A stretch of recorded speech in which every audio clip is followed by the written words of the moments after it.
पोरा हे पोरा अशा बापाला मान खाली घालायला लावताय तुम्ही नालायकानं. पोलीस स्टेशनला बाप असा उभा असतो. विचार भावना, विचार मला. आणि साहेबांना, पोलिसांना हात जोडून सांगत असतो, साहेब माझ्या पोरगीला शोधून काढा साहेब.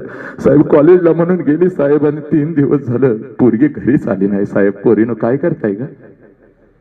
सोशल मीडियाच्या माध्यमातून कोणतर नालायक हरामखोर तुमच्या आयुष्यामध्ये येतो 2 महिन्यासाठी 2 वर्षासाठी. आणि जो बाप तुमच्यासाठी नागडा राहिला, उघडा राहिला, हे जो बाप तुझ्यासाठी उपाशी राहिला, सगळं काय उधळलं तुझ्यावरती, त्या बापाच्या तोंडावर थुकून त्या नालायक कार्ट्यासाठी निघून जाताना तुला लाज वाटत नाही का ग? उपाशी राहिलेला बाप तुला दिसत नाही का ग? हे पोरी, हे प्रेम नाही पोरी, तुम्हाला फसवलं जाते पोरीनो, फसवलं जाते. या जगात सगळ्यात जास्त सगळ्यात तुझ्या चुका पोटात घेऊन त्याला माफ करणारा, तुला हृदयाशी घट्ट धरणारा एकच देव माणूस आहे बघ, ज्याचं नाव बाप आहे. पोरी, एक वेळ आई तुझा तिरस्कार करेल, पण बाप नसते माझी लेक आहे का, तिला काय बोलायचं नाही बघ, मी तिच्याशिवाय जगू शकत नाही बघ. हे पोरीनो, कशाला घर सोडून निघून जाता? पोरा,